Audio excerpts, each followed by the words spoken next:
To make it big in Hollywood, you've got to be smart, savvy, and quick, but you also have to be tough. Elaine Goldsmith-Thomas just happens to be all of those things. She's worked with Jennifer Lopez and Halle Berry's production companies, Julia Roberts, Spike Lee, Madonna, and more. So how does a high-profile producer, writer, agent maintain sanity and an even keel? We're about to find out.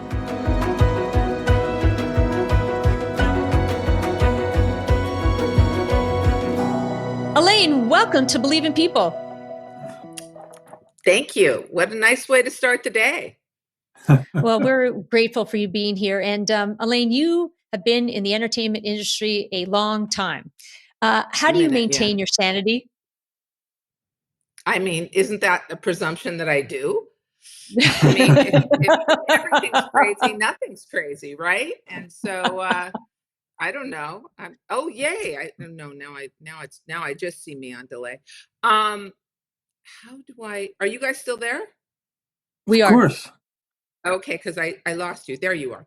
I just think you take it in bite-sized pieces, and I think you learn to not be reactive, and you learn to sort of. They say when you're in a riptide, the best thing to do. Some people say it's to swim along the horizon. Other people say it's to float. You know, you sometimes I find that it keeps me sane by floating. That's interesting. Yeah. Does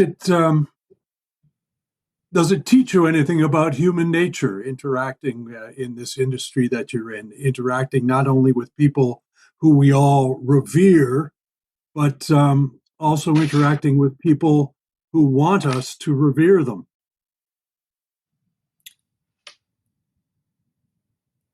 Well, I would say most people, I don't know if they want to be revered, but they want to be respected, right? I wouldn't limit that to celebrity. I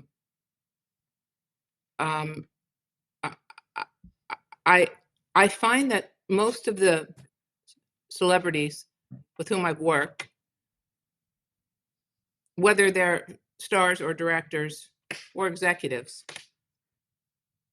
are inordinately smart, well-read, curious, many self-taught. I find them interesting and enlightening often. Mm-hmm. And yes, there's a narcissism involved with celebrity, certainly, but there's a narcissism involved with society. When you have a phenomenon called YouTube, you realize that it is inbred into our society. I don't limit it to celebrity. I think we're a society that's constantly saying, look at me. Yeah. So we have to be selective what we look at, and even more selective how we let that affect us. Because oftentimes people search their socials instead of their souls for answers. And I would pretty much venture to guess that the answers are inside. You're not going to. I love that you said that. Yeah, I love that you said that, Elaine, because that's pretty powerful. I don't think people reflect on that. So I mean, knowing this, and I mean, this is maybe an obvious question, but what drives you? Well, that's a big question. What makes Sammy run?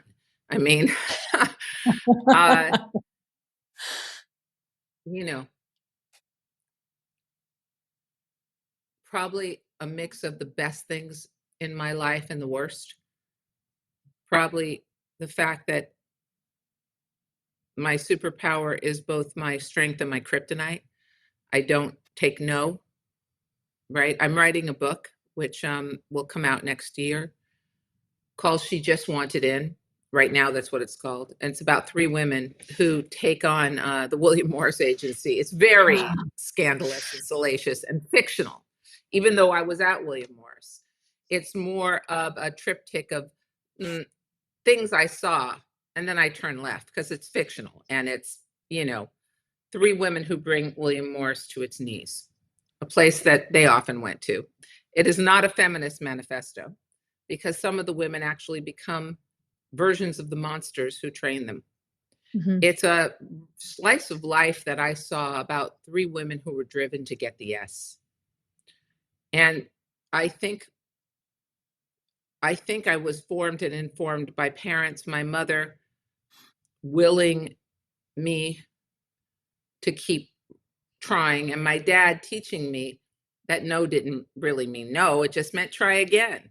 And if I was clever enough, and if I was smart enough or pretty enough or funny enough or sweet enough, I'd get the fill in the blank, the television show or the candy or the trip to Yosemite, whatever it was that I wanted.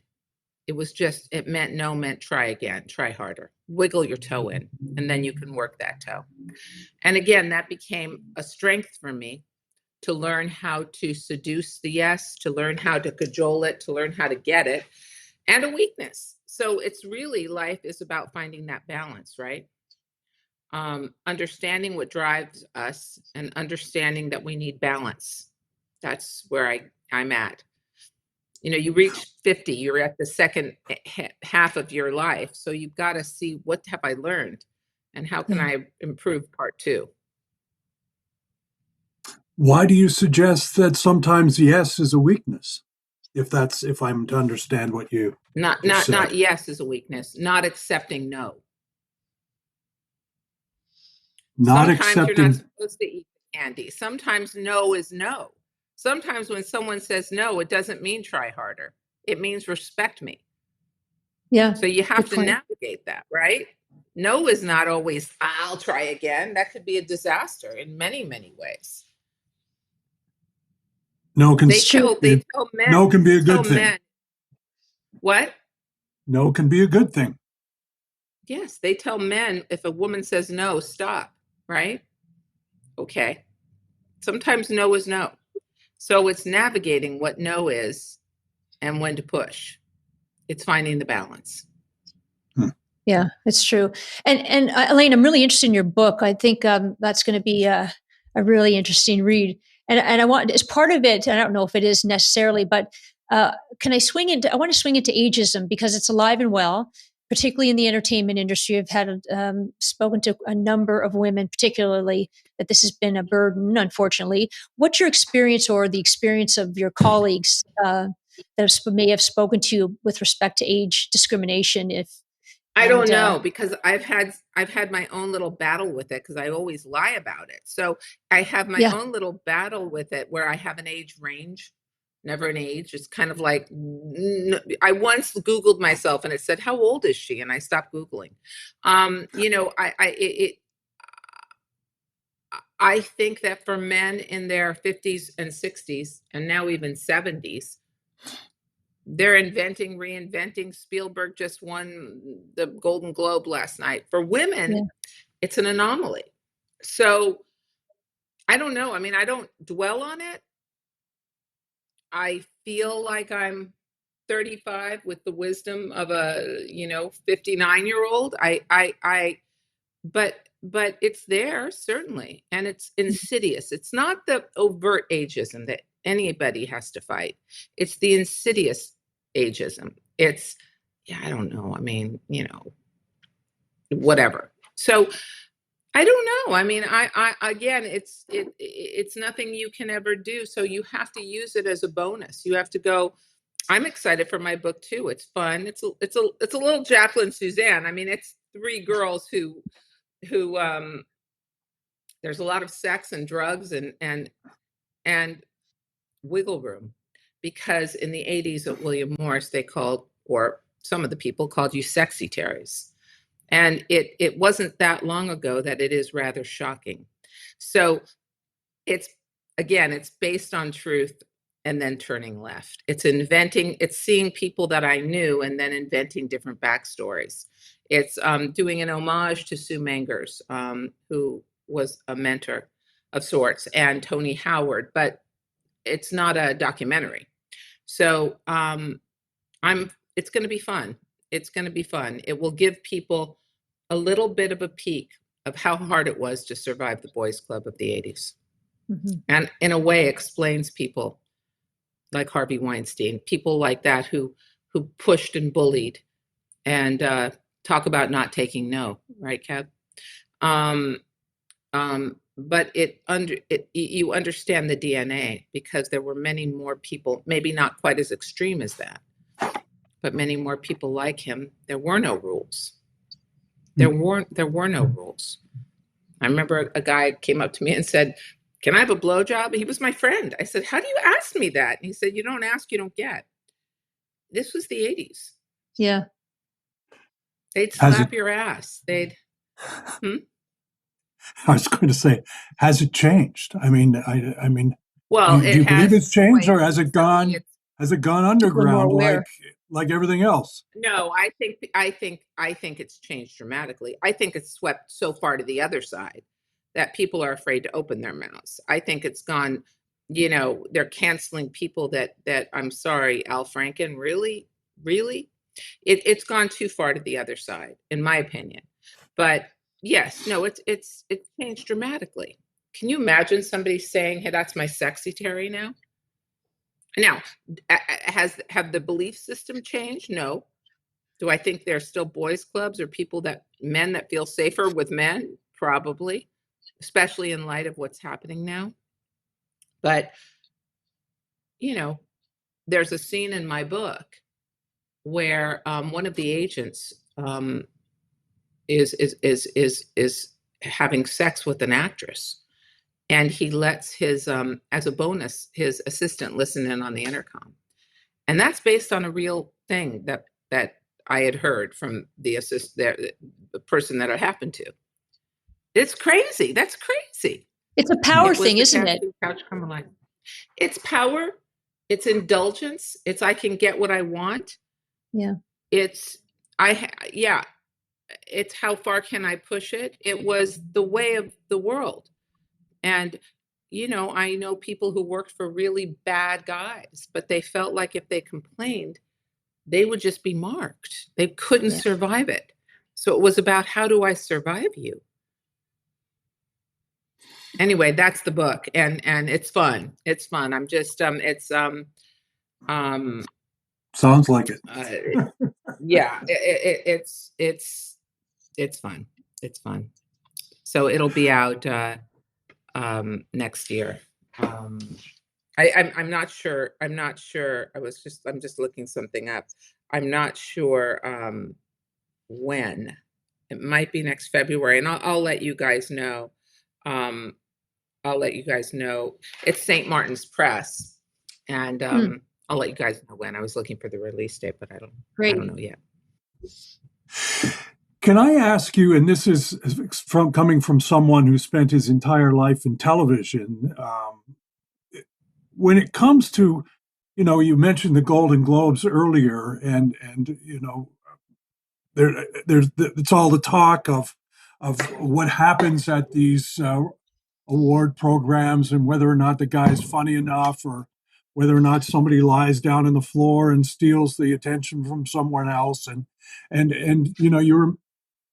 you were mentioning earlier about how a lot of these people are really intelligent and really curious, and we're all very curious about what goes on in that kind of world. But I guess the question I'm trying to ask here in this simplest way as possible is how do the two kind of meet up with one another? How does the reality of it satiate those who are watching on television? Is it a real world there? I don't know if I understand your question. I don't think that the Globes or award shows satiate people in the audience. I think it's right now, I think it's Hollywood in transition, trying to hold on very tightly to a platform that may quickly becoming anachronistic. The amount of award shows that we had I mean, Screen Actors Guild Awards now are on Netflix's YouTube channel. People aren't as interested, and not enough are going out to movies. So we're in a time of transition. And I think that the award shows that started in 29 with Wings, were sort of a hangnail from the contract player days. They were designed to amplify the movies so people would go to them. I think Harvey Weinstein actually used it to his advantage to create box office, right, in the 80s and 90s and aughts, so that if you got an award, it meant box office. And I don't know that we know what it means right now anymore. I don't know what it means is the answer. Well, perhaps that's one of the reasons why I had such a hard time asking the question, because, and I think you nailed it, because something is in transition right now. And I guess a lot of us can't quite figure out what it is. Well, the world's in transition, right? We can all feel it. And the pandemic's reinvented us. I mean, look at us. We're doing this on Zoom. Who the hell knew what Zoom was before 2020?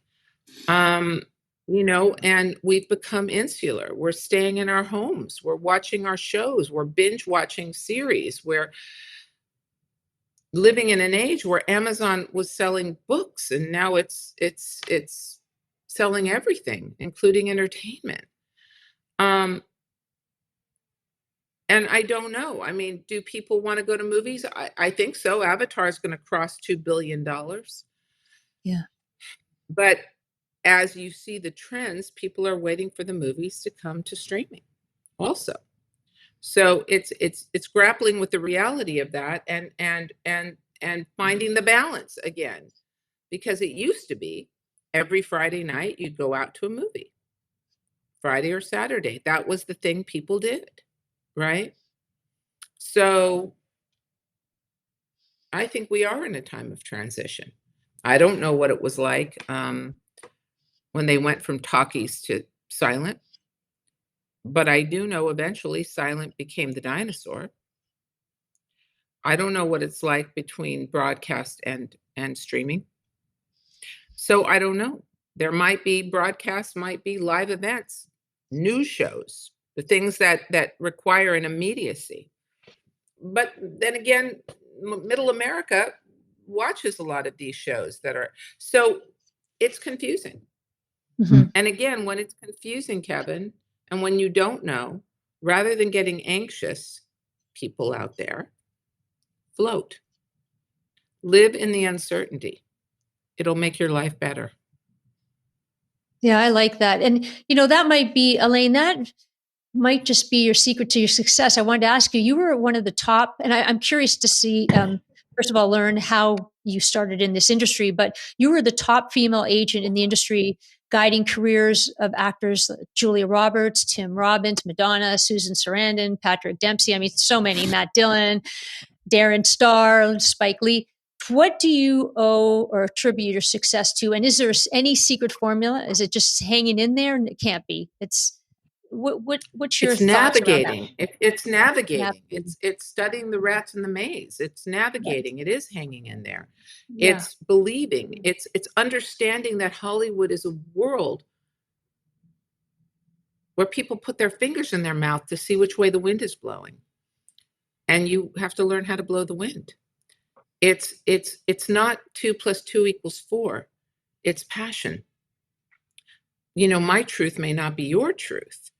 So it's really holding fast to what you believe and trying to convince other people. It's finding the middle ground.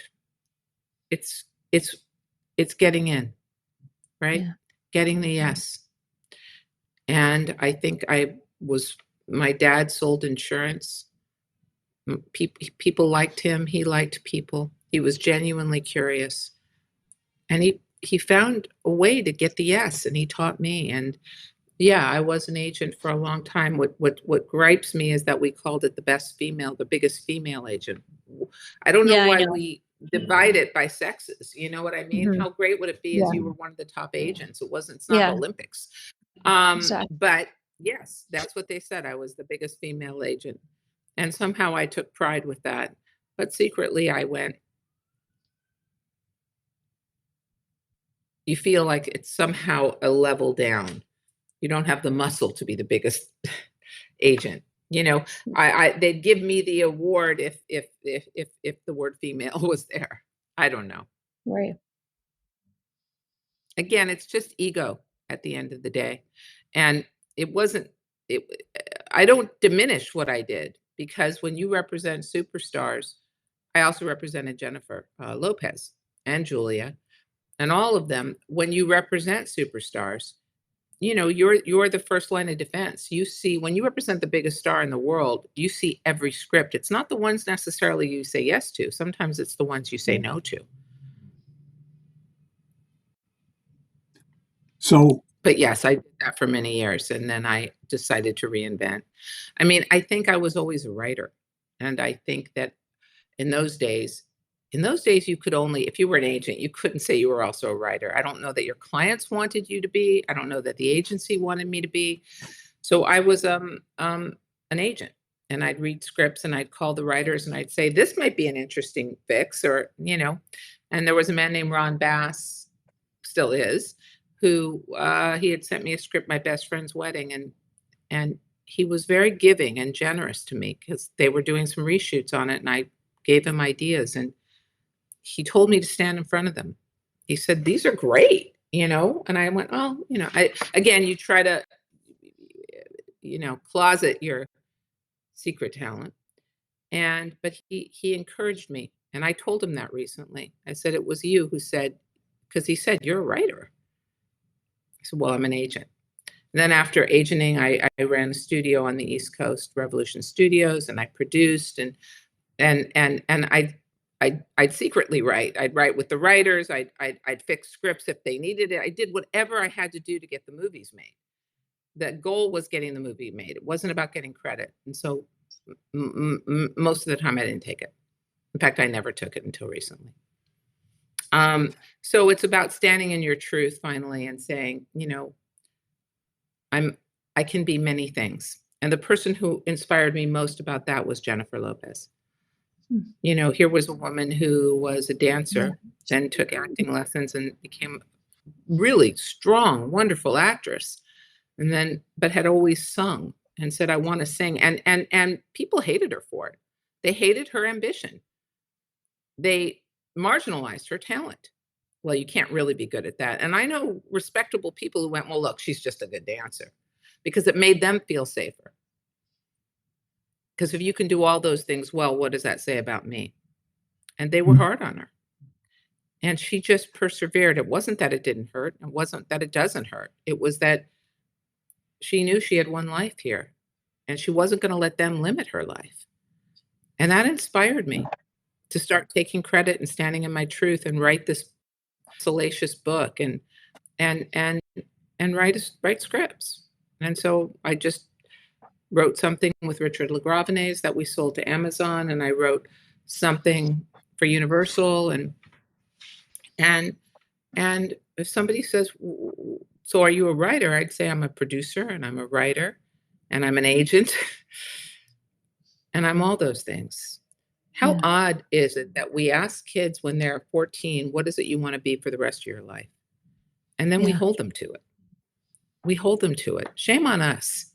I'd say the world is your oyster. Be as many things as you want to be. Find out what your passion is. You don't only have to do one thing.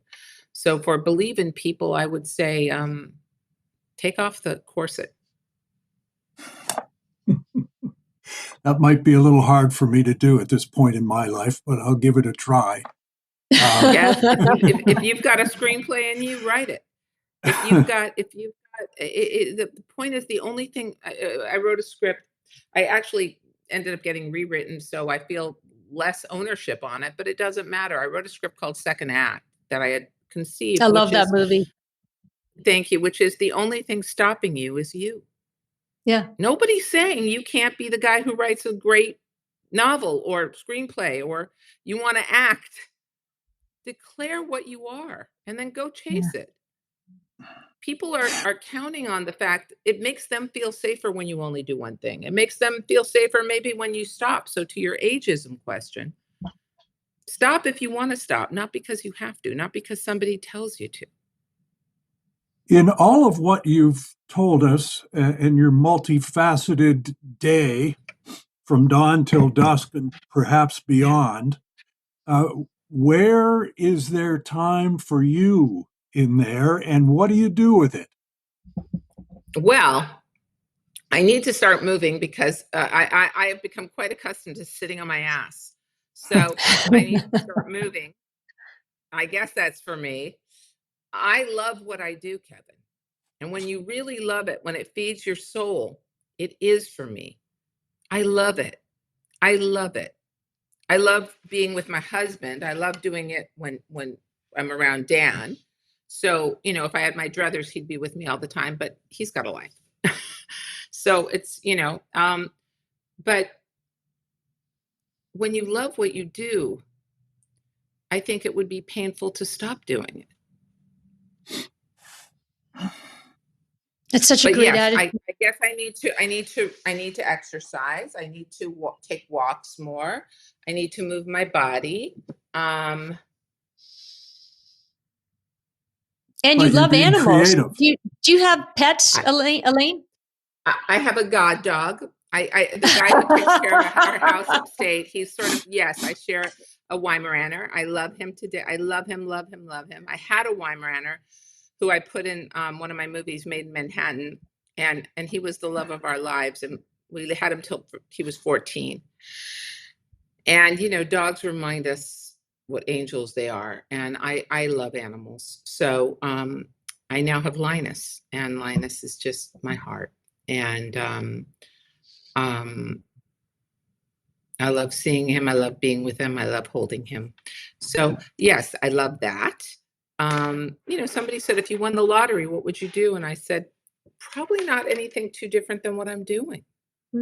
I'd set up scholarships for people. What do they call those? Genius scholarships, where I say, here's money, go do what you want to do. But I like what I'm doing, and I would hate to stop doing it. But if I stop doing it, I'd have to find something else I like. That's the secret, I think. Yeah. I think. Can I take something really tweaked in my head when you mentioned earlier that a lot of the people in your business are very smart, whip smart probably, but they're also very curious. And that is a word, you know, lots of times when I'm talking to students and the like, our younger people, the one thing they ask is what sort of talent do you need to have? And my answer is often you need to be curious. You need to be aware of what's going on around you and be interested in it.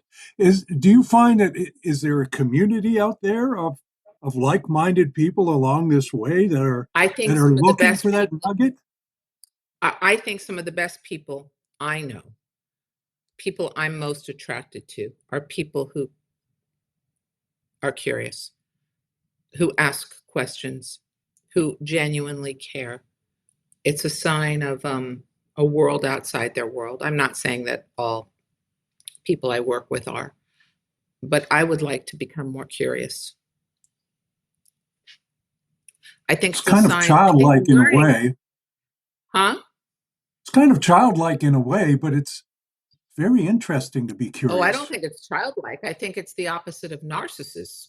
I think you're looking out and saying, who are you? What do you do? I think it's a selfless quality that keeps you interested in people.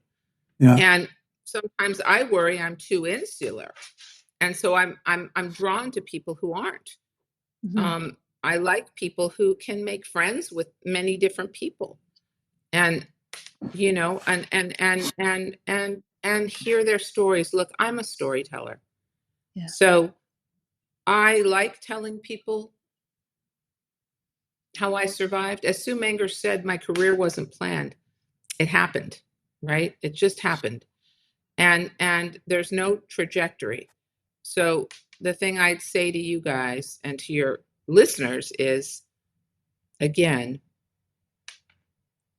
if you want to do something, do it. Figure out a way to do it.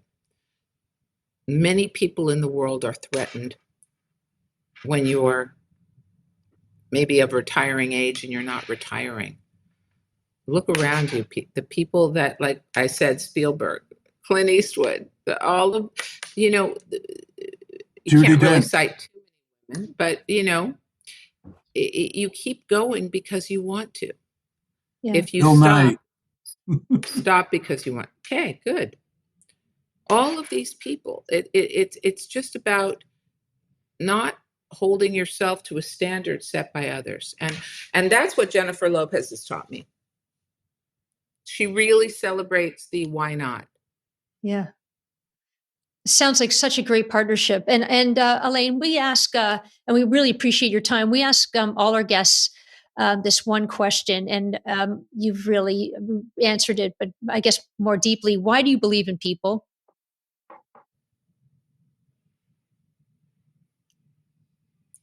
Because the world would be lonely without them. I mean, it's like one hand clapping. Who's going to celebrate? Who's going to celebrate our stories? Who's going to pass them on? Who's going to Who's going to tell them? Who's going to listen to them? I mean, why would you not believe in people? I mean, I believe people are good, and not all people, but there's goodness out there, and I'm here to tell you there's possibility out there. Yeah. You just have to figure out how. You have to figure out a way in. Getting the yes. I might call the book Getting the Yes, or She Just Wanted In, or The Rise of the Sexy Terry. We're very excited. I'll let you know next year. But yeah. And then I'm getting ready to go to a junket to promote Shotgun Wedding, a movie we made in the pandemic. Wow. The top of 21. It was challenging and it was fun, and it's a lot of fun, that movie. It's on Amazon Prime on January 27th, and it's fun. It's Jennifer Lopez, Jennifer Coolidge, Josh Duhamel, Lenny Kravitz, and it's a little like Romancing the Stone. Fun. Oh, cool. We'll look forward to seeing that. Before we let you go, I want to ask you this, and that is us on the outside. What is the biggest misconception that we have as people about Hollywood?